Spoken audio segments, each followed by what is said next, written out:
That would be good? Okay, cool. Hi, good evening, everyone. Welcome to our first meeting of 2024, January 9th. Please rise for the Pledge of Allegiance. Pledge allegiance to the flag of the United States of America and to the republic for which it stands, one nation, under God, indivisible, with liberty and justice for all.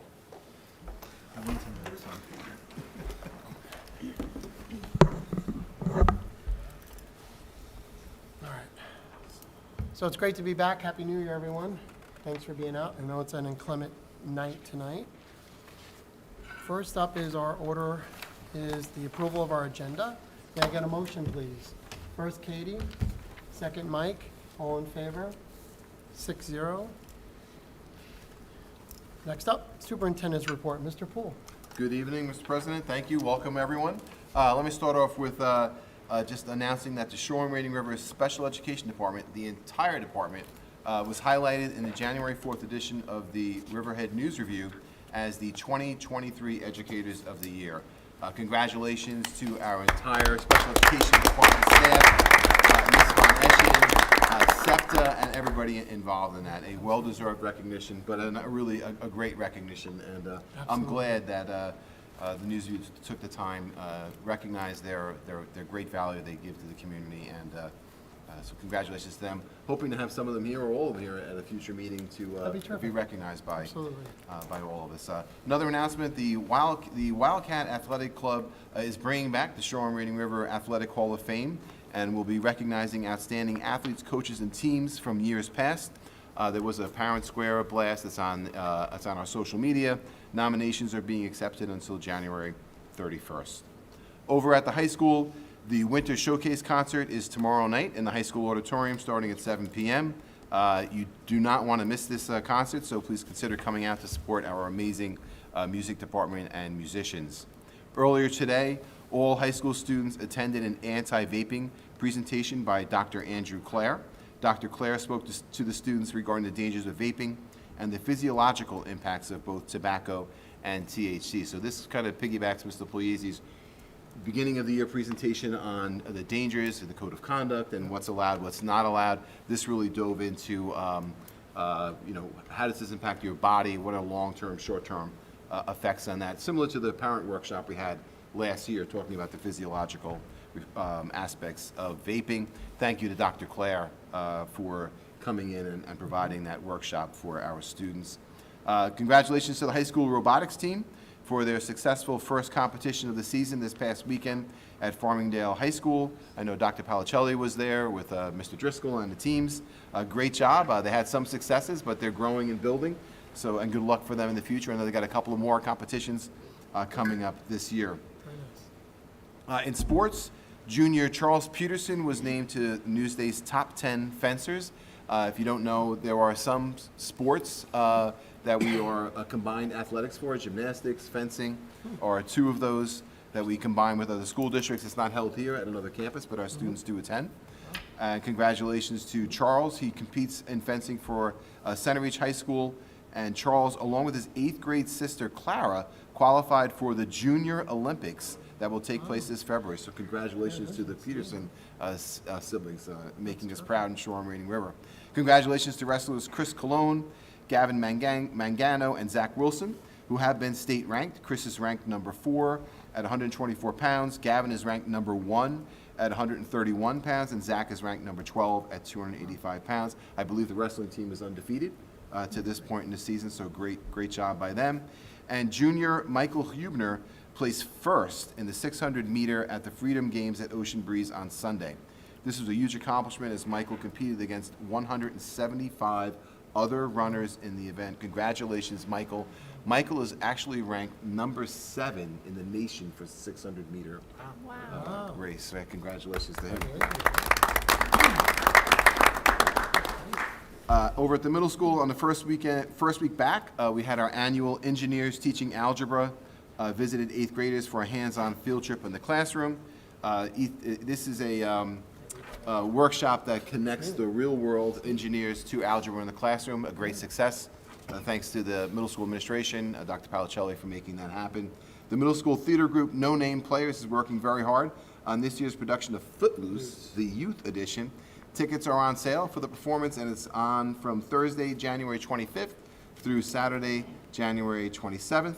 Over at Wading River, students are highlighting daily examples of perseverance, which is the Wildcat Trade of the Month. Also, if you go by the gymnasium in Wading River, the Whittle Gym is out, and which is fitting, our 50th anniversary. The Whittle Gym has been here since the beginning of the school district. Along the way, it's in great shape, though. We keep it in great shape. But the theme this year is Under the Sea for that, so students are learning how to challenge themselves in safe and fun and collaborative ways. The theme also links with the upcoming SRO, the theater show for the fifth graders at Wading River, which is going to be The Little Mermaid this year. Along the way, so.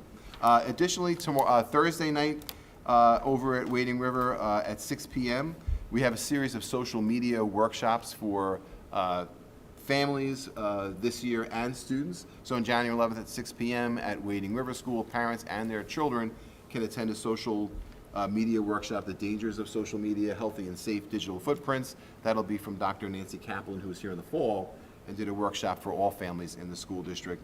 And that will be followed up across the district for all students in grades 5 through 12. Will be presented a social media safe and healthy habits, keeping a clean digital footprint and avoiding the dangers over the course of the next month. I'll thank Mr. Meinster for really putting all of that together and working with the principals to make sure that that was something we offered for families this year. A curriculum goal for this year as well that we're addressing for us. So last night we had our second artificial intelligence, generative AI committee meeting, very productive. The committee is getting very close to drafting a position statement with acceptable and non-acceptable use, which will be the foundation and the backdrop for the district as we move forward into professional development and starting to integrate in a safe and healthy way artificial intelligence, the literacy of using artificial intelligence into our instructional practices. Over at Miller Avenue, students and families enjoyed a well-earned winter break and came back to school ready to learn. I have to say, I walked through the building today. Students engaged, happy at work, so I agree with that. They have 2 assemblies coming up next week. The Rainbow Fish Musical is coming up on Tuesday, January 16th, and Jester Gym is coming on Wednesday, January 17th. I'm going to go to Jester Gym. That sounds like fun. Field trips for first and second graders to Brookhaven National Lab are scheduled for this month as well. And tonight we have 2 presentations. One is our annual enrollment update from Mr. Hayward, and then some updates planned for next year as part of the secondary program from Mr. Meinster. And that concludes my report. Thank you. Thank you, Mr. Poole. Real quick, as a follow-up, the social media awareness, tell me that again, it's starting at Wading River School, Jerry? Was it Mr. Poole? Is it going there first? I'm going to let just Mr. Meinster give you the... The reason I ask is, here's really what I was going toward is, how do we get participation? Is there extra class credit for going, or, is there something that we can do to continue? Because we offer such great opportunities for parents and students to get involved together, and whether it was, vaping, for example, at the high school. I know that attendance is usually low. Is there something that we're trying to do to create awareness and get it out there, whether it's a, Jerry Connect call, or, just curious, Mr. Meister, on how you're getting that out there. So this Thursday's presentation, this Wednesday's presentation is virtual. So there is a Zoom link. Mr. Parinello, it is for any family, any parent. Students are certainly welcome to join on as well, but the target audience is really for raising parental awareness for students that are in the intermediate grade level, where they're just starting to get involved and engaged with social media, to go through what the the hazards are and responsible use of social media looks like, and how to support that. Digital citizenship, that is the purpose of this workshop. So that one, Mr. Parinello has been sending out many reminders on Parent Square, including the link for this. I would strongly encourage any parent of a student in Wading River to take advantage of that opportunity, making it not in person, but being something that's digital. We're hoping makes it easier for more of our families to be able to take that hour of their time that is very worthwhile, and to jump on that, and certainly to bring their student along with them at home, and be able to do that from there. The work that we're doing at the end of this month, which is the week of January 29th, those are in-person events, and those are for the students in school. So we're going to be providing a assembly structure for our fifth graders. That will have all of our fifth graders involved in that. Okay. Dr. Kaplan is very engaging, and her presentations really do get the students involved and engaged in the conversation. So that's going to be taking place at Wading River at the end of the month. And then we have at the middle school, to get students more engaged in a dialogue about this, the structure at the middle school is smaller group. It's not assembly. So what's going to happen is over a 2-day period, students are going to be brought in groups of, it's actually going to take place during their physical education periods, because that's 2 classes together. So that we're talking about 40, 45 students at a time. We'll be working with Dr. Kaplan and having a full period of discussion, dialogue, interaction about social media awareness and digital citizenship. That will occur over the 2 days, and then the high school is doing that work in the form of assemblies over a 2-day period, over a 1-day period, 2 assemblies, an hour in length each. One for 9th and 10th graders, one for 11th and 12th graders, where again, they'll have that opportunity. So we're gonna have every student from 5th grade through 12th engaged in this work, and then the opportunity for families as well. That's really terrific. Thank you for that follow-up, Mr. Meinster. I think it's very helpful. I don't know if anyone on the board has any thoughts on that, the social media awareness and what's. No, I think it's great, yeah. Younger the better. Agreed. And Yeah, for all the yeah. parents watching out there, I hope if you have a 5th grader and you're invited to this, I hope you take advantage of it. I'm glad to see what we're doing with the kids in school, so thanks for that. I Okay. thought I knew it all, I went to the October one, I thought I knew it all. Right. I did not. Dr. Kaplan brought us some good points that I was not aware of, and things that were really helpful, so I concur. Parents should definitely attend that. So glad that we're doing it as a district. Hope the parents out there take advantage of these opportunities. So let's move on. So reports and Oh, reviews. First just up- 1 second, I'm Oh, sorry. Mike, yeah. Just I have a follow-up question with the AI committee. Oh, yeah. What's the, what are we anticipating of the board's involvement? Will there be a future presentation where the committee chair will present pros and Absolutely. cons? We'll have Is that- Mr. Pugliese is leading the committee, so we'll have Mr. Pugliese, some of the committee members that are there. We had a great turnout last night, probably 30-plus students, parents that are in the field of artificial intelligence, developing software, the teachers, administration, so great group. But yes, we'll come back to the board with the position statement and the acceptable and non-acceptable use. And eventually, when we get that fine-tuned enough, that will be embedded in the district acceptable use policy. Okay, I was going to ask that. language. Will there be a separate policy or that'll be Language part of, really, okay. yeah, language really set. All right. So, Just yeah, the other quick comment, tomorrow night, the wrestling team is going against Mount Sinai for the league championship, so also exciting. Yeah, Having it's a good very season, exciting. so. Mike, are we home or? what? 5:15 Here. home. Here? Yeah, Okay, great. so, That's good. So I The concert's Thursday night. 5:15. Yep, great. was gonna say, so you could double down. Tomorrow night's the winter showcase, so you can go see the wrestling and see the winter showcase tomorrow night here at the high school. Yeah, hopefully. Right? I'm gonna have to come You get to that. two Busy. for one. You got an Yes. athletic event and a music event. So, very nice. Good shout out, Mike. Yeah. Anyone else have anything before we, okay. All right, thanks. So next up, reports and reviews. Mr. Hayward, we're gonna speak to the enrollment and class size update. Thank you. Sounds like it's really raining hard Yeah, out it there, does, huh? doesn't it?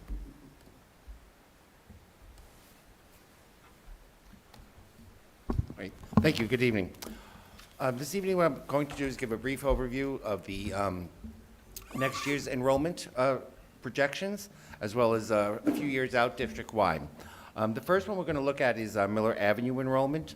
If you look overall, the number of sections should not be changing, so we'll have 7 kindergarten, 7 first grade, and 6 second grade, which was the same as that we had this year. The kindergarten is projected to have 129 students.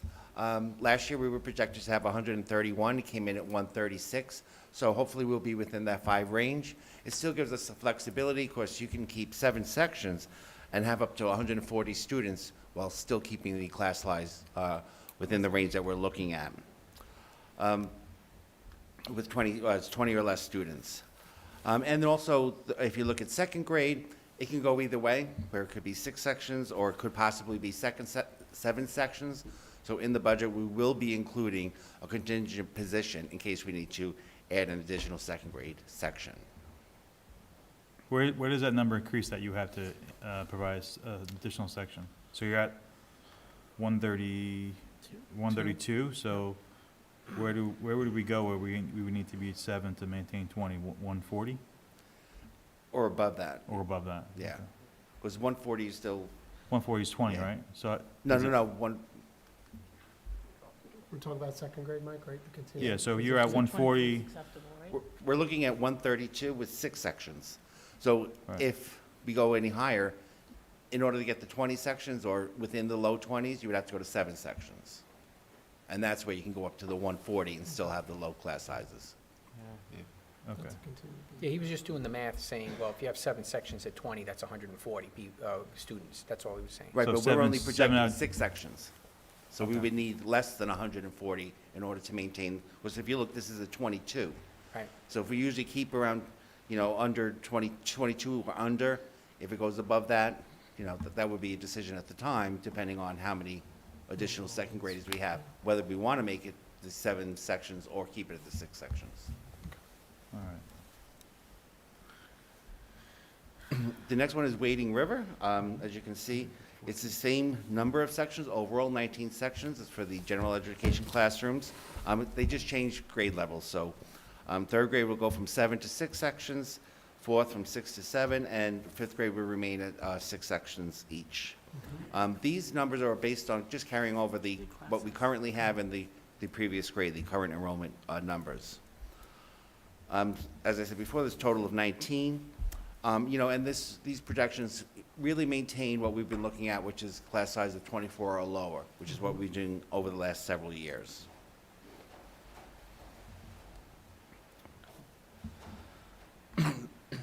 Quick look at the secondary enrollment for next year. As you can see, the middle school overall, it will be an additional 5 students. But you can see by the grade level difference, we're up 12 in 6th grade, but down 29 in 7th grade, up 22 in 8th grade. So it's just a fluctuation. But overall, an additional 5 students. High school, we're down 32. And that would be, spread out across all 4 of the grades. But it's not a huge impact on any particular grade. It's spread out, 8, 15, 1, 8. So overall, we are going to be down 32 students. So what we did is we looked at the secondary enrollment, if you go all the way out to 2028, 29. Sounds like a long way away, but it's not. It's, 5 years. So we're looking at what we currently have, 444 students at the middle school. By 28, 29, it's projected that we would have around 416 students, which is a decrease of 28 students between now and then. Okay. And then for the high school, we currently have 659 students.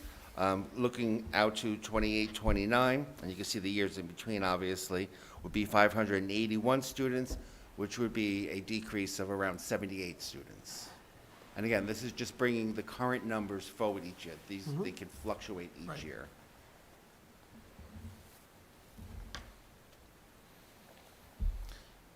District-wide enrollments. Just to explain the chart here, the gray boxes on the top right-hand side, those are the projections that we got from the study we did last year for the kindergarten. That's where we got 129, 127, 131. Those I put in gray because they're total projections. The other numbers that are in blue are what we currently have rolled over.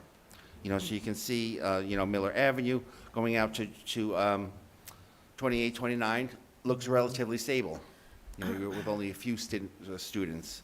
Wading River, is down a little bit, but not a huge decrease. And then the middle school and the high school, we just went over. But looking district-wide, going from 23, 24 to 20, 28, 29, we would look at around a decrease of 145 students district-wide. And that does sound like a lot, but when you spread it out over 12 grades, it doesn't have a huge impact on any one in particular grade. Even then, it's such subject to what happens. There's so many variables. I get it. And then just a quick look for next year, because this factors into our spatial use within the school buildings, is for the elementary special education. If you look, it looks like we would be down one section of the RISE class, because we have a lot of students going up into into Wading River in the second grade. So while we're going down one section, Wading River would be going up one section. And then the learning centers remains constant, and co-teaching is constant at Miller Avenue. And the learning center and co-teaching within Wading River, we're in the process of beginning the annual reviews. To speak with the director, and she was explaining how they're making projections, but it could go either way. Really, at this point, without having all the data and going through the actual CSE meetings and making the predictions on what's going to be the best placement for these students, she said it can go either way. So that's why we're looking at, for the Learning Center, either 2 or 3 sections or 5 or 6 sections for the co-teaching. Any questions? Mr. Hayward, just again, for the RISE program, Learning Center Integrated Co-Teaching, can you give us the class sizes? RISE 812 I get. Learning Center is usually how many students roughly? 15. Okay. And then what about an integrated co-teaching? That's inclusion, so it would be. Oh, like- so it's an included yes. class, I'm sorry. You can have up to half the class with a Forget cap what I of just like said. 12. Got it. So that's why there's a variable at Wading River, so it depends on. Right. 1 or 2 students that would either go into a learning center rather than co-teaching could decrease the number of sections we need for co-teaching. Or 1 or 2 students that go into inclusion rather than in the learning center, it could flip it that So way. you're flipping, or you're flip-flopping where the kids will end up. Got it. You got it? Okay.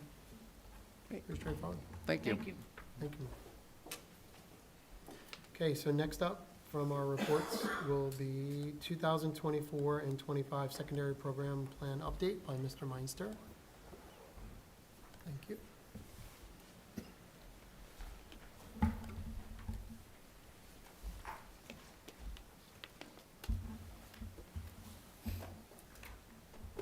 Good evening, everybody. All right, so I have the opportunity tonight to share with you some of the plans that we have with regard to some changes and modifications that we are looking to put in place in the middle school and high school for the upcoming school year. I think that each of these are an exciting opportunity for our students, and I want to have the opportunity to run through each of them with you tonight. So the first of the changes that we are looking to put in place is a shift of our high school course structure that will allow for increased access by our students to the elective and half-credit courses that we offer at the high school. Right now, we have a number of our courses at the high school that run every other day for the full year, and we have other courses that run for half a year, they're semester courses. It does create some conflicts in the schedule, and it does, in several cases, in a number of cases, create issues for students being able to access the selected courses that they would like to have in their program. By making this adjustment, we are looking to transition the courses that currently run as semester courses, transitioning those to every other day, full year format.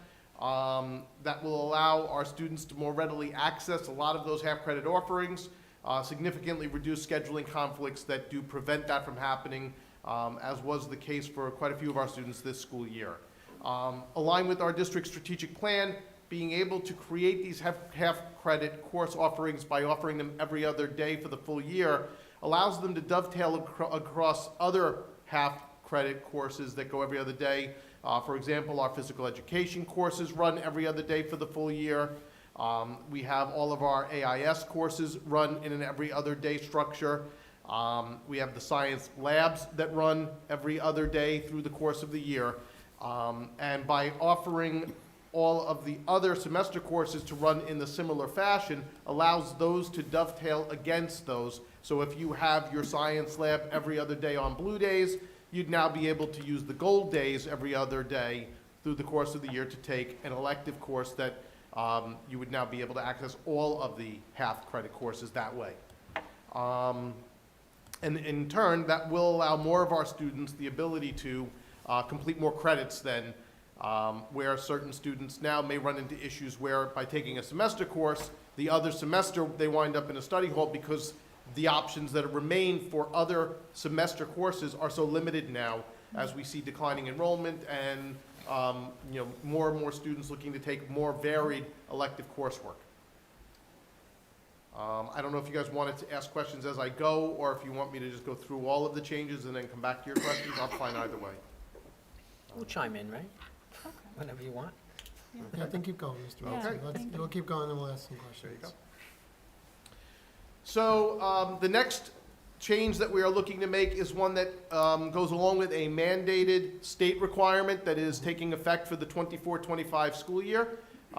The state has implemented new computer science standards, grades K through 12, that they have put in place and have been working to implement, which now become mandated starting next year. Through a substantial amount of work, Dr. Policelli led, working with the building principals, working alongside the teachers, and doing a crosswalk of where we have existing courses K-12 that meet the new standards. We have incorporated to the greatest extent possible the standards that are in these new computer science state standards, and the link, which this presentation will be posted to the district website with an active link that will allow you to go and take a look at the standards themselves. That crosswalk was completed, and in K-8, we are able to, within our existing programs, we do have all of the computer science standards incorporated in one place or another, K-8. However, at the high school, and this is something that most schools across the island and across the state have been dealing with, when you do that crosswalk, the high school level computer state standards, for the most part, wind up showing up in elective courses and are not in any course that all students take. So in order to be able to ensure that we meet the new standards, that all students are provided the opportunity to have instruction in these standards, we are looking to incorporate a new high school course of digital literacy that will have several purposes to it, one of which is to embed those required standards for computer science into a half-credit, every other day course that we would look to schedule primarily ninth graders into. The ideal is to get all of the ninth graders to take that as part of their program, but if there were a case where a student had a schedule that conflicted that, they would then have to take this course in one of the other grades. But we really are going to try to get this course to our incoming ninth grade class. The skills and the content that's covered in here is information that we want all our students to have as early as possible, so that they can utilize that information to help them across all of their coursework as they go through high school. So some of the standards that are currently not contained in required courses that would get embedded within this are computer hardware and software, networks and the internet, laws and regulations on computing technologies, and digital citizenship. Again, we do offer instruction on all of these, but currently those are in elective courses, not a required course.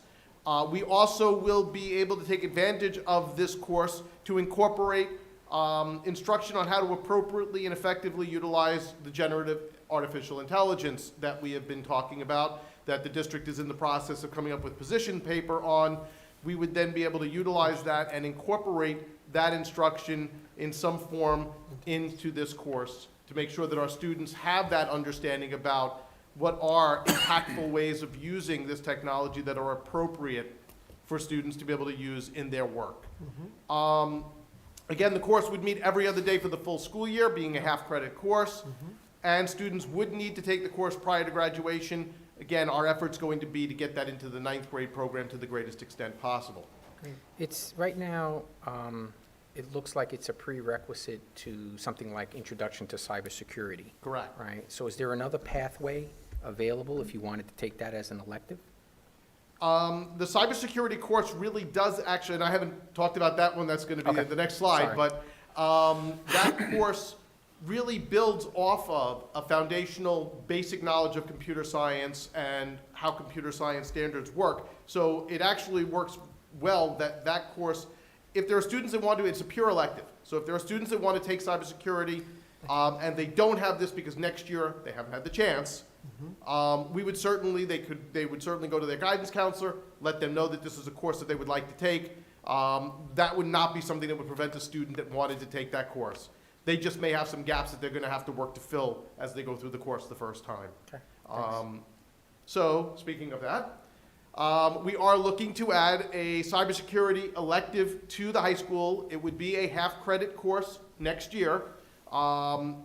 And it would expose our students to a very highly sought-after career field. Cybersecurity is right at the forefront of work that's going on in the technology fields, and our students really would have the opportunity to gain a fuller understanding. Those students that are interested, this is a pure elective, and an opportunity for us to kind of build off of the K-12 computer science standards that are out there, as you know, Henry just indicated.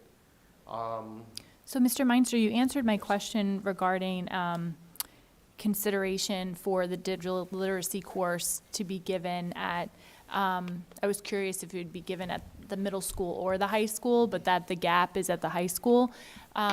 Just wondering, because we have typically, our typically performing students will accelerate in the sciences at the middle school. And in my personal experience, I feel like that is very challenging for students who might especially have more of a talent in the humanities. And so is there any thought to the possibility of offering high school level courses to fulfill a high school requirement, but at the middle school level? In other words, to free up the high school schedule for an earth science or an algebra, but this might be more, success in a course like this seems a little bit more tangible to me than, say, a student who might struggle with earth science or struggle with algebra. Right. Well, both, I mean, the other courses that you mentioned, earth science and algebra, those are required graduation courses, and we would embed those where the students are best suited to take them. But in terms of access to this, absolutely. This is something that we would want to encourage all of our students, especially students that have special needs. This is definitely the kind of course, if there's an area of interest to them, that we would want to be able to seize on and be able to give them that opportunity. We did do a lot of work. Ms. Von Eschen, working along with Dr. Policelli and with Mr. Pugliese, took a look to see exactly how adding these kinds of opportunities would be present for our special education students. And it actually turns out that between the digital literacy elective, this elective, students that are in the special education program actually have space in their program typically along their 9 to 12 pathway where these courses actually could naturally fit. Okay, So- and then in ninth grade for special ed students? And if you guys want to. Yeah, it could fit, but, so even if their schedule depends on which special ed program they took. So Mhm, right. even like, health example is taken in 10th grade. So Okay. if a particular special ed student's schedule did not allow them to take health, then health would be able to be taken as an 11th grader, like as this course.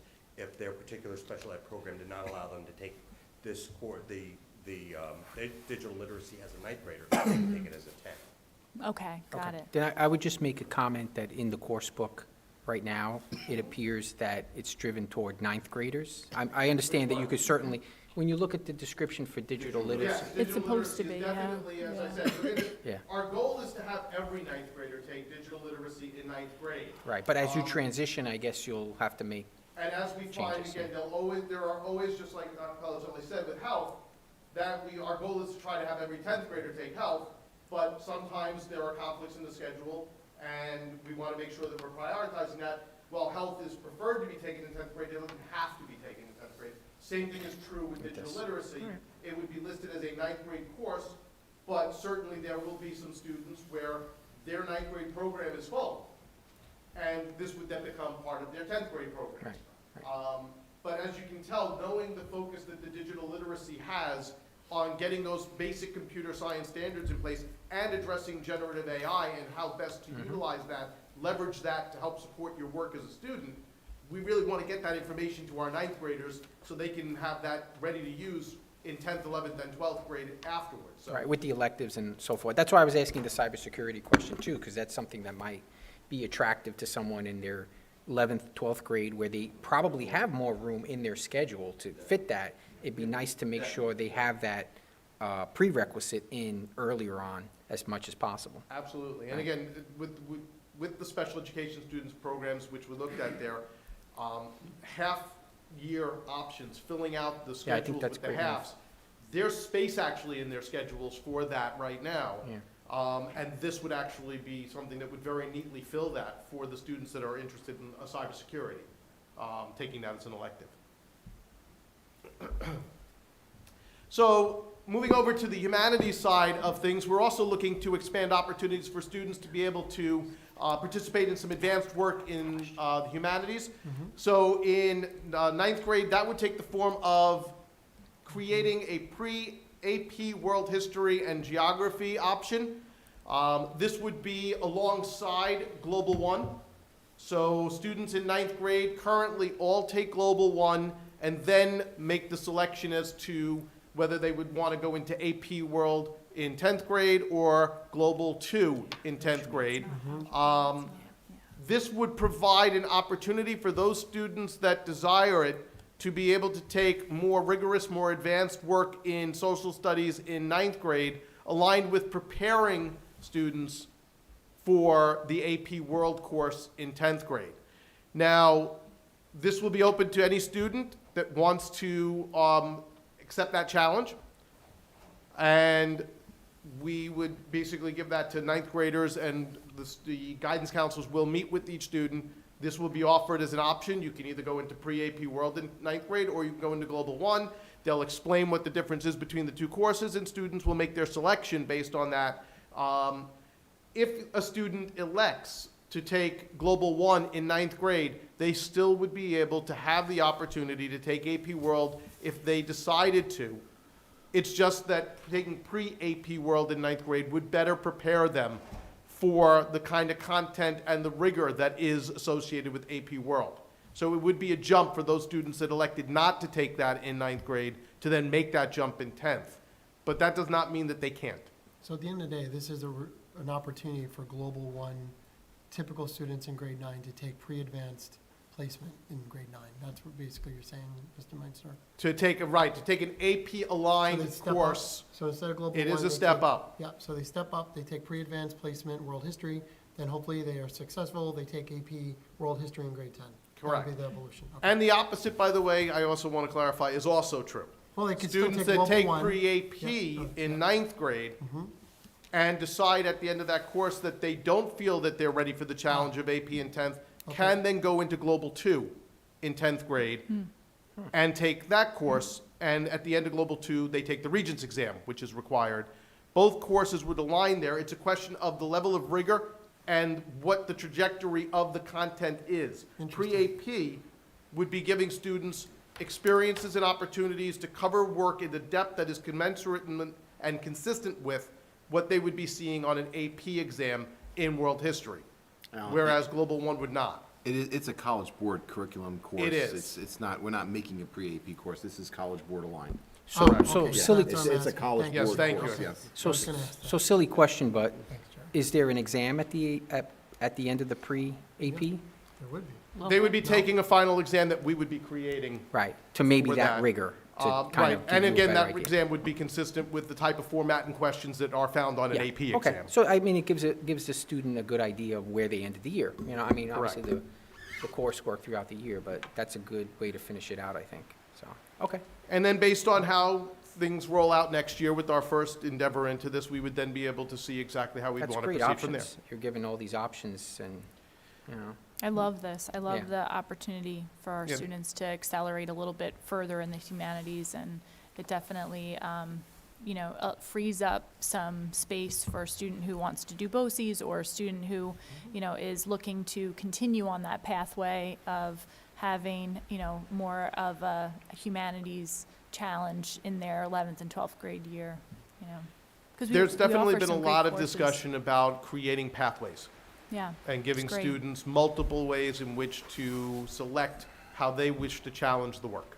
Yeah, Um, it's definitely been a pain point, I think, at the middle school for, any student who who wants to take the challenge of accelerating to be limited to just the sciences and math, so then,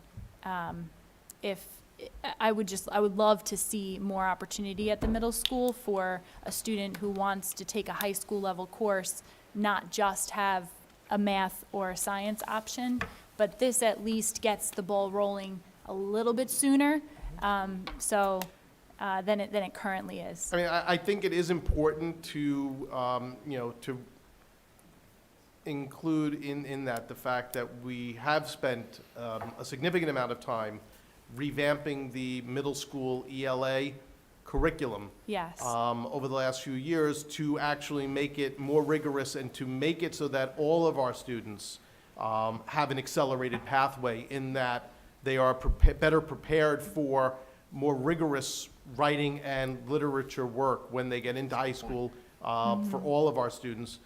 Similar to the path that we did with the math where we accelerated everybody.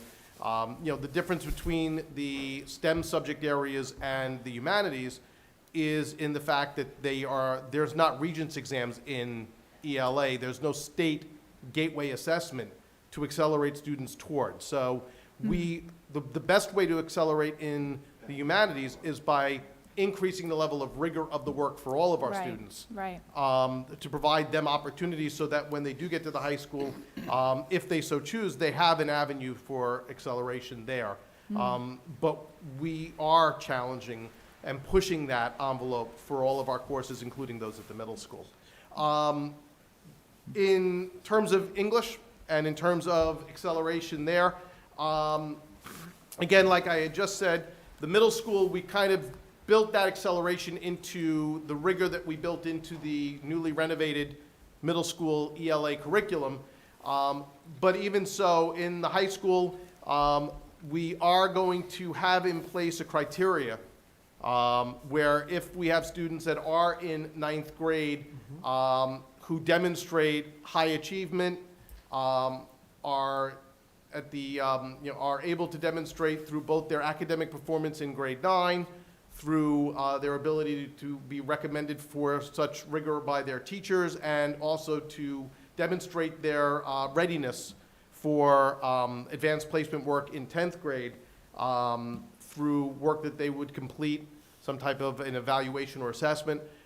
We would be looking to provide an opportunity for those students that wish to enter into advanced placement seminar as 10th graders as opposed to English 10, and be able to take that course along with some literature work that they would need to do, because that's what's missing from AP Seminar that is present in the 10th grade English course is the literature component, so that they would be able to challenge that AP exam in 10th grade in AP Seminar. But in all reality, the students, whether they go and take advantage of that acceleration path or not, are still going to be prepared to be able to take advanced placement English courses starting in 10th grade, regardless of whether they accelerate or not. All of our students through 9th and 10th grade English are prepared with the skills necessary that if their achievement demonstrates it, that they can jump right into AP work in 11th grade. Through our AP language course, they can take AP Lit. And they also can, in 11th grade, take AP Seminar, which we currently offer as an elective. This Mr. is, Meister, how common is it for World to be, not advanced, but for World to be offered over 2 years opposed to 1? Global is offered by most school districts over 2 years. Over 2? There's Global 1 and Global 2. That is the generally accepted structure in high schools. Okay. The Global 2 Regents, which is the culmination of that program, is a 10th grade Regents exam. With U.S. history then being 11th grade, those are the 2 Regents exams that are required by the state for graduation in social studies. I love the idea of our 10th grade students having the opportunity to take seminar for so many reasons, but particularly I think that there are so many skills that will be applicable to the remainder of their high school career that they can then gain sooner. Those research-based practices and group work, it's a phenomenal course. Do we anticipate then having an additional section or, Not at this time. no? Okay, The way in which that acceleration, that challenge process works, we already have that challenge process in place in Right. some of our STEM courses, where we have had students that have wanted to challenge advanced placement work at an earlier grade. And this is following a similar process to that, okay, for providing it. And then we'll see where that goes, and we can certainly revisit that to see if that is something that we want to expand or modify in any way that could open that up for more students. There are certain, advantages to offering an accelerated pathway, but there are also disadvantages to that as well. So there are things that need to just be weighed on that and brought into that conversation. For the computer science course, are there going to be opportunities to work on, like, hands-on approaches for some of the networking pieces? Sorry, say the question again?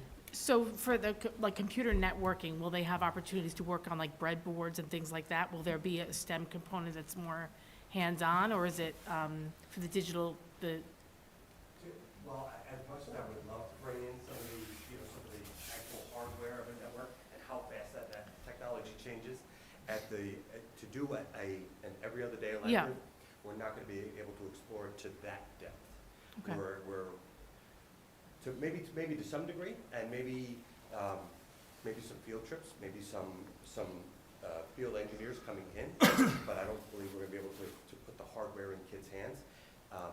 Maybe in the not so distant future, we could expand that into a bigger course, but not as a half-year elective. I don't believe we're gonna be able to do some that. of the breadboards are so simplistic, and it just might be a nice connection for them. You know what, for the network piece, the switches and the routers that Yeah. would have to be used to be connected, and the coding that would have to be built behind it to connect it, the amount of standards that would have to be hit, the standards at the 9 to 12, there are some pretty complex standards in there. Yeah, I saw. And it's not just the networking piece, but it's also the computers, the computer itself piece. So there's a lot that has to be covered, and to do it in an every other day, the time is gonna go quickly, and to hit all those standards, I don't believe we're gonna be able to hit that to that depth. I wish we could. Okay. In a full year course, we might be able to talk about getting to that depth, but not in an every other day. So we are, I mean, as you can tell, again, the point of tonight's presentation is to show the plan, assuming that everything that we're talking about here is supported. That's when the work will begin in earnest of developing the details of the curriculum itself. We have the framework for a curriculum, but again, the real work of actually converting that framework into a fully functioning curriculum, that would be taking place through the form of curriculum writing between now and the end of the school year, and even possibly into the summer, so that we are ready for a full rollout in the fall. Certainly things like that, incorporating that into that program, certainly things that we could look into and see maybe on a scaled down version if there's something that we can do with that. But again, the rubber's gonna hit the road on that as soon as we get into the curriculum writing to see, okay, it's a half-year course, but how much can we fit into that half year? So definitely something that we'll consider. I just had one more question about Yes. the courses, since students are scheduling right now, and they do need to challenge to get into the pre-AP courses, how does that look like in terms of guidance counseling and parents and students So the- requesting that? So the counselors are aware, of course, of all of the Sure. changes. They were an integral part of the discussions and the dialogue that led to what you're viewing tonight. So they are aware of these opportunities, and as they meet with students, especially students that they know are high achievers in 9th grade English this year, who may very well be the students that would be meeting that criteria, they are making the students aware of that challenge pathway Okay, as they have their meetings with them. Whether or not they're going to meet that, again, there's certain criteria that we won't know till later in the year, so they certainly will put that down in their requests okay, so that it's included as a note for a review. The final schedule for next year is, first off, it's always a work in progress, right into the summer. So while we will lock down the majority of the master schedule, or more importantly, Mr. Pugliese will lock down the master schedule sometime in probably April as a first draft, it constantly is in flux. And so what happens is at the end of the school year, Students that meet the criteria would then be reviewed by the guidance counselor, and their schedules would be modified to incorporate, assuming that they meet the criteria, then they would be placed into that program based on how they finish the year. Okay. Okay. So on the other end of the spectrum, we also want to provide support for students that may be struggling in some of their work, especially at the high school. And toward that end, we are looking to implement a couple of structures in writing support. So there are actually two pieces in here. One is a writing lab course, and the other is a writing center. The writing lab course would be designed specifically for students that have demonstrated foundational writing gaps that along the lines of needing specific targeted work on foundational writing across all of their written work. So that's evaluated by our MTSS team. So every quarter, the team takes a look at all of students' overall progress and performance. Students are identified that have needs in terms of reading support, math support, and also writing support. And it would be through that process that we would look to identify students in 9th, 10th, and 11th grade that may be in that category, and those students would then be scheduled to have the writing lab as part of their schedule. It would be every other day. They would be reevaluated at the end of the first semester and could either continue through the remainder of the year or could then move and take a different elective at that point in time, should that be the case. For our students that may have individualized writing support needs, so that they've got a specific assignment that's come up, they're struggling with their writing for an essay that's due, or they have a project that's due that requires them to do a write-up of their work, and they're struggling with that, and they would like to have the opportunity to sit down with somebody, an English teacher, to be able to go and look through a specific assignment that they're working on that they're having difficulty with. That's the writing center that we are looking to set up for next year as well. So students would be able to go onto a Google form that they could then sign up for a time, a one-on-one slot. These would be offered every other day during all of the lunch periods. That's our plan. So each lunch period, every other day, would be a blue-gold kind of a schedule. A teacher would be available in the writing center. Students would sign up for a time, and they would be able to work with that teacher for 20-minute blocks of time within that period. It could be a lunch period, it could be a study hall period, whatever they may have in their schedule, or it can even be something where if a teacher approves it, they could be given a pass during that 20 minutes to go down and work with the teacher as long as it's available. It'd be first come, first served, sign up for that work, for that time, and that would give them access one-on-one to an English teacher to help them with their writing. Mr. Meinzer, remind me again, I know the acronym MTSS, what does that mean again? Multi-tiered system of support. So that was AIS. Thank you. So our team goes through there. AIS only deals with reading and math. Multi-tiered brings the social and emotional component into the mix, so that you're looking at a student who may be struggling, let's say, in reading, or they may be struggling in math. And the question that the team then looks at is, instead of just looking at their reading and math performance and saying, do they need support? It's more of a broader conversation of, yes, they may be struggling in reading and math. Is the root cause of that struggle academic or social emotional? Are they not showing up for school? Right. If they're not attending, then you can put them in all the remedial classes in the world. It's not going to help them improve academically. So 100%. the group looks at that from a multi perspective instead of just looking at the one-dimensional academic performance, and makes the best a fit for that. Maybe it's time for a student to meet with the social worker. Maybe it's time to meet with the guidance counselor or some other support rather than going into an AIS class. Got it. So now, thinking about this, you said a writing lab course. So with you telling the board tonight, with sharing this information, so what would the actions be that you're going to take, I guess you and the administration at this point? So are you going to immediately implement, because Katie just mentioned it, if kids are in the process of doing schedules right now, are you planning on rolling this out, this writing support, this fall? Is that what I'm hearing? Yes, well, so the writing support is not a scheduled part of a student, the writing center. I shouldn't say that. The lab, excuse me, the writing Yes. lab course. Both would be for 24-25. Okay, The writing lab would be a every other day structure. Got it. And what we're looking at is, and it would be scheduled into a student's program, but we don't need to make that decision until June.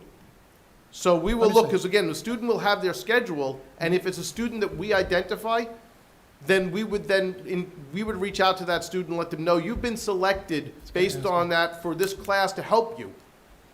Is this something that, you know, because it is still a choice. So is it optional, right? Do we make it a mandate or is it optional? So can a student still opt AIS out? is something that we recommend Got it. strongly. 100%, I'm just asking, because that's why I'm bringing it up. So this would be almost something that we're highly encouraging them, but really voluntarily telling them, this is what you're taking. Got it. You have been recommended for this program based on the Got fact that the group feel that you would best be supported Okay, with that's that in good. your schedule. So they may not select it at this point. I know it's like live time. Students but won't select in the it, we future, you select the may students change for it that. and kind of recommend, right? He's saying right now, he's saying this spring. Yeah, no, this would be this They'll for June. spring. I'm saying course selection right now, so like Right, it today. wouldn't be part of the Right. course selection Oh, process, right. because what Right, happens got is it. the students select the courses they want to take. Right. This would be something we would select and tell them that this is something we recommend for you. Right, meaning that whatever they selected in this week, Right, let's they would have say, to make a choice at that at point in that time, later if their point in the schedule is future. that tight. Right. If they get recommended for the writing lab, then at that point, when they're informed of the fact they've been recommended for that, they do have to make a choice. Right, in the future. And then their schedule will be reflective of that. Gotcha. So one other follow-up question. So Sure. incoming ninth graders, would the practice be that a ninth grader be offered this same lab coursework? Yes, So you'll use your MTSS practice from the eighth grade? correct. Okay, I'm just asking. Yep, So no, it that's absolutely right. continues- It's a good question. I just wanted to understand how it's connecting all the tissue, I Back to guess? middle school. We Between into the- conduct MTSS meetings, K-12. Awesome, beautiful. So every That's the grade level practice. is considered, and that's how we identify our AIS and I think our that's terrific. students that need support. I love seeing the support services. The one question I did have on the digital literacy, going back to that, Mhm. do we have the staff in place to manage those courses? Yes. Okay, that's what I'm asking, okay. I had a question about the transition from the half-year coursework. Okay, so then dovetailing into this writing lab, say a student then is deemed, ready to. If they exit. Drop it, right. So when you say transitioning, are we getting rid of all electives that are half-year? Yes. Okay, so then, Well, right. Well, not They're all getting- transitioning. right, just gonna so say- then, Right. so then what, in the case of a student who half-year can drop this writing lab, do they then automatically go to a study hall? Or have Or a they could free jump into period? another elective that isn't dependent upon the fact that they may have missed some of the content of that course. There are Oh, electives is that where they right? can jump in. Okay. Absolutely. Okay, What would that's be good the to reas- know. What would be the reason that we would keep it half-year, an elective? Are there? There is, Go ahead. Yeah, there are, and this will all be very much dependent upon the request process. There are some electives, for example, Creative Writing 1 and Creative Writing 2, that if we have a sufficient number of students to populate a fall semester for Creative Writing 1 and a spring semester Creative Writing 2, that still functions within the overall master schedule because it's locking up both pieces of that period, fall, spring. Our biggest problems have been is that we have students who will take a fall piece but then don't want the spring piece, or they'll want a blue-gold piece that doesn't align with a spring piece, something along those lines. So once we get through this initial scheduling process, when we have our request in place, there are some sequential electives, like Creative Writing 1 and 2, like Ceramics 1, Ceramics 2, those types of things, where if we do have a sufficient number of students to populate those types of courses in a fall-spring arrangement, then those are fine. Because again, they're not creating an issue with the schedule because the students are selecting both pieces. So it's basically a full-year course, it's just broken up into a 1 and a 2. We would still obviously run our senior Echo and Gov in those half-year pieces, though that wouldn't change, but everything else that is currently in a fall-spring would be shifting over to the blue-gold, That makes if that sense. makes sense. Yeah, thank you. Seems to like Good alleviate some of clarification. the tension on the Thank schedule. you. Yeah, this is great. This is good. so we have one last piece here, and, because I did say secondary, so if you notice, everything so far has been high school. So what we are looking at proposing and putting in place for next year is a realignment of our middle school art and family and consumer science programs. This was a request that actually came in from the teachers and from the middle school itself as a structure that could better support and meet the needs of our kids. So right now, the way that the middle school is set up for art and for family and consumer science in 7th and 8th grade is that students take art in both grades and family and consumer science in both grades, but they only take them for every other day for a half a year. So it's a quarter credit if you work that out. So basically it means that they're getting about 10 weeks worth of instruction for the year. Oh, for a half year, got it. The teachers have concerns, and they are absolutely warranted in that doesn't really provide a lot of time for really digging into the content. Because by the time that they really get a rhythm going, the kids are on their way to the other class. Right. 30 days. So the requirement is a half a credit in middle school. There is not a requirement that says they have to take art and family and consumer science in both grades. And as a matter of fact, in most middle schools, they don't. This is a relatively unique structure that we have here for delivering this. And it is one that we feel is time to change. Was there a reason why that's our existing structure? It predates me. Okay, that's fair. What do you do if, so I have a 7th grader, so what happens next year? So the actual requirement is a fine arts requirement in the middle school. So actually students get that through music and or art. So we're actually exceeding the minimum requirement for a fine arts credit requirement in middle school. So as such, and that's one of the several reasons for why the decision is to move art to 7th grade and make that the 7th grade. It would be every other day for the full year. So that now students really get an intensive experience in art for the full year, every other day all the way through. And family and consumer science would be the every other day for the full year in 8th grade. So they won't be, They will not miss the required no, but if credit. they took it this year, will they They'll be? lose a quarter of a credit of art. Yeah, I mean, that's, experience. so like next year, will they be repeating some of the things that they've learned this year? No, we're going to actually take advantage of the fact that we can expand that, and for next year, we'll be able to get some more. There is more that can be put into that family and consumer science class than we can possibly fit even at a half a year and a half credit. So certainly for next year, it will be a unique opportunity. Those students will actually get more in family and consumer science as a result of this change, and then we would then transition back to what a full 20-week, every other day for a full year, would allow for family and consumer science to cover for 8th graders going forward after that. The nature of the projects that they could do is just. It's open-ended. It's a good idea, yeah. And one of the things that we want to see more focus within family and consumer science, and one of the things that there isn't as much time for, because again, the rhythm, you just don't get going with that.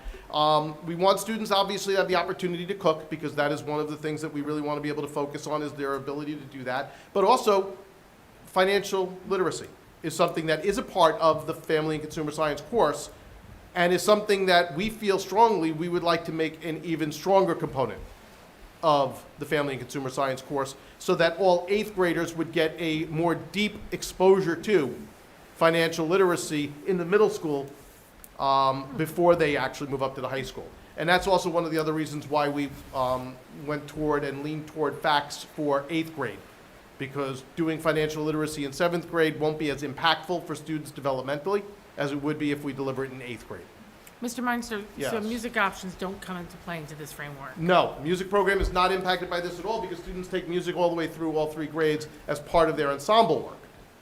Yeah, I'm just wondering if, That financial, I'm sorry, No, you no, done? you're- Oh, that financial literacy piece that you're speaking about materializes in which subject or which? Family and course? consumer science. In that It one. is Okay. it already currently is Right, but it's a a small component of it, component. but again, it's Yeah. how much time do you have to give All right, to so it it? still would be within that, yeah. There would be more time dedicated within that 8th grade, and obviously students in 8th grade are also developmentally able to process more and more quickly. So that is the leaning here, so that is basically the proposal we have. That is the last of the changes.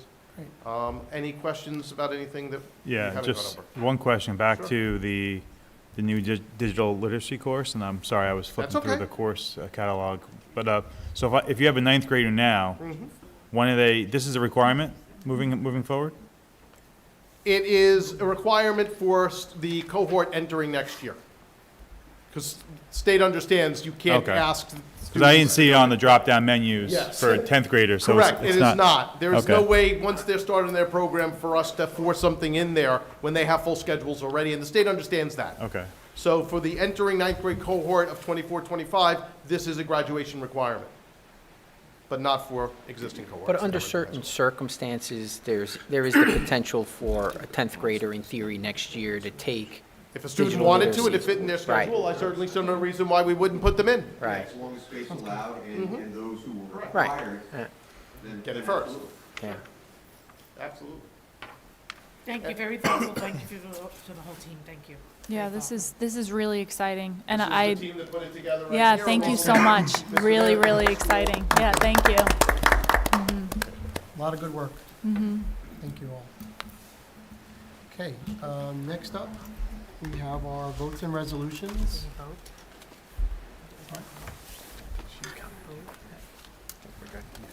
Can I get a motion for the approval of the final November 7th, 2023 regular public meeting minutes? Can I get a motion? Jim, second. Henry, any question, discussion? All in favor? 6-0. Next up, approval of the November 28th, 2023 regular public meeting minutes. May I get a motion? Megan, second. Jim, any discussion or questions? All in favor? 6-0. Next one, approval of December 12th, regular public meeting minutes. May I get a motion? Katie, second. Jim, any discussion or questions? Okay to vote? All in favor? 6-0. Okay, treasurer's report, November 2023 treasurer's report. May I get a motion? Katie, second. Mike, any discussion or questions on the treasurer's report? All in favor? 6-0. Next is curriculum and instruction resolutions. There's one. Dash 2023-107, the state track meet in New Haven. Any- Megan, motion? Second, Henry? Any discussion or questions? Nope. All in favor? Okay, 6-0. Business and operations resolutions. I'm gonna take them as a block, if that's okay. We have 2324-108 through 2324-110. May I get a motion? Mike, second. Katie, any discussion or questions? Yeah, okay. I just want to point out, with regards to Business Operation Resolution 2324-108 for the approval of Cary District-owned cellular telephones, Yes, this is in relation to the many diabetic children we have in the district, so I want to commend, administration for allowing for this policy and for the Board of Education. As a parent of 3 type 1 diabetics, I really understand wholeheartedly what our nurses commit to with monitoring our children, especially through their own devices, as it currently stands. That includes, downloading monitoring applications on their phones, which constantly go off throughout the night, throughout the day, that allow for them to constantly monitor our children and make sure that their sugar levels are within the appropriate range, and that I know for a fact, firsthand, that these go off constantly during the night, which can be a significant distraction. So I'm sure our nurses, and I just want to appreciate all that they've done up to this point, will appreciate this policy going through as well. They'll get some well-needed sleep at night. So I want to thank you again, and looking forward to approving this one. very good. Thanks for those comments, Jim. Any other thoughts, comments? Okay. So, where was I on that one? Did I? Vote. Ready to vote. I was ready to vote, yeah, thank you. So, may I get a motion? Oh, we have. We We have have ready Motion, for I motion. forgot where I All in was. favor? All in favor, thank you. Sorry, 6-0. okay. Sorry, guys. That's okay. Little moment there. Where was I now? Okay, so we got through those business and operations, yeah, so personnel agenda. So tonight, on tonight's personnel, we're gonna break out G4 as our first personnel agenda item to approve. May I get a motion on this one, on G4? Mike, second. Jim, any discussion or questions? Okay, may I get a vote, please? In favor. In favor, yep. 1. Against? 5. So on G4, we have 1 in favor. Just and one 5 abstain, I didn't vote no. So Sorry? I abstained. I'm sorry, Jim, I Yep, thought you were. yep. Okay, so I got an abstain. So I've got a 1 4, approved, 1 for, 4 against, and 1 abstain. Thank you. Next one we're going to break out is letter G6 on the personnel agenda. May I get a motion? Mike, second Katie. May I get who wants to approve it? Anyone in favor? Oh. Okay. Anyone not in favor? So I got a 6-0 on G6 against. Okay? All good? Thank you. For the remainder of the personnel agenda, may I get a motion? Katie, second Megan. Any discussion or question on the personnel agenda? All in favor? 6-0. Okay, very good. I want to thank our directors and everyone who showed up tonight to help us with the information that we received, very helpful. May I get a motion to adjourn tonight's meeting? Megan, second Katie. Any discussion or questions before we go? Okay. All in favor? Thank you. 6-0. Thanks, everyone. Have a great night. Stay safe out there. Thanks. Thanks, Joe, Nicole, and Frank. Thanks for coming. Yeah.